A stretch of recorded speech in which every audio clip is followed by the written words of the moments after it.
Sorry. Yeah. Hello, everyone from American Studies.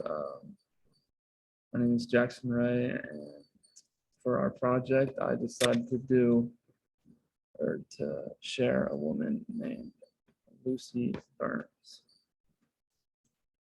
Okay, and here these are pictures. I don't know. Oh, I can't point. You guys can't see.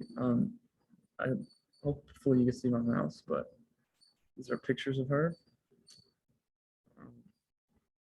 Okay, how do I? Okay. All right. So this is who was Lucy Burns. This is just like a little background of her. And there she is again, right here. Uh, she was born July 28th, 1879. She was also born in Brooklyn, New York. Uh, she was the fourth child of 8 kids, which is crazy. Um, and her father was a teacher, and he believed in educating both sexes. And so the reason I put this in there is because this is kind of like where her story kind of starts in a way, because her father believed that men and women were equal as they are. In 1902, she graduated from Vassar College, and then after she did graduate work in linguistics, and that's the study of language.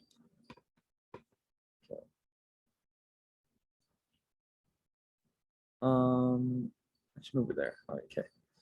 So a little background of when this was happening. So it was the early 1900s is when she started to make her voice heard. And I bolded early 1900s is because this is when it all happened. But like the things under it is what happened during the early 1900s. There was World War One.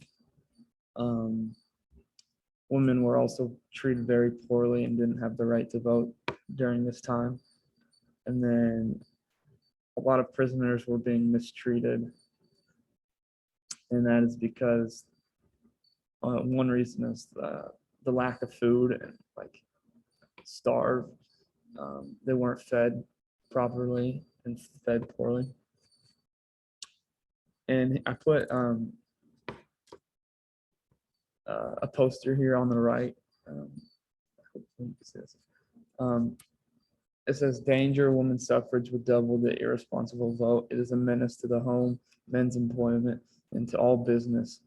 And this just shows you basically what was going on during the time, that a lot of men did not want women to vote. And so they were viewed down upon. Oh my gosh. Where was this all taking place? Like I said, she was born and raised in New York. She grew up there. And New York was a very rough area for women at the time. So she kind of got a lot of background from that. However, not only was it happening, like I say, it was happening in New York, but it wasn't only happening just in New York. It was happening everywhere else in America, because, I mean, like the women in New York didn't have the right to vote, so no one else in America did. Like women were being treated the same throughout the country.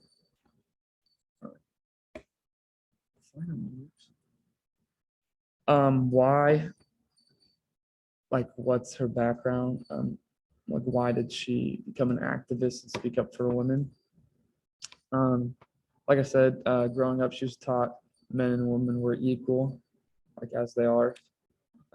That sort of came from her father, but it's also just, what's the word? Like, it's supposed to be a known fact. I can't remember the word, but and then she began a fight for a constitutional amendment for women's right to vote. And this all happened after college. Sorry, excuse me. She also formed a congressional union for women's suffrage. Uh, she organized political campaigns and edited The Suffragist. And then she also spent time in jail for a demonstration against President Wilson during World War I. And I included this picture, sorry, because this is the demonstration against uh, the president during World War I. What the?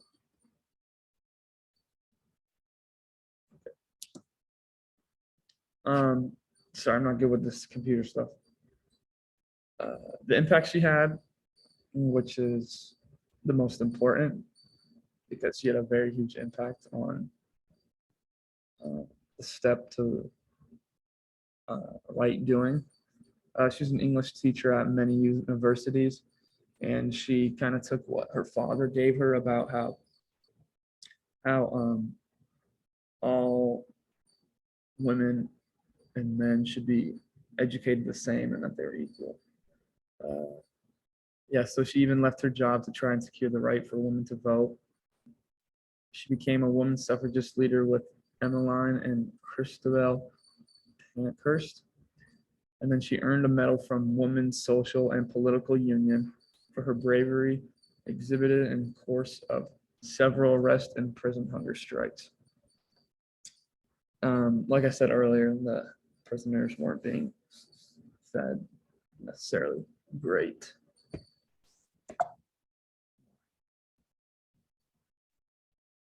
All right. Why is she important, and why should she be taught in class, or just should just be known in general? So this is what I believe.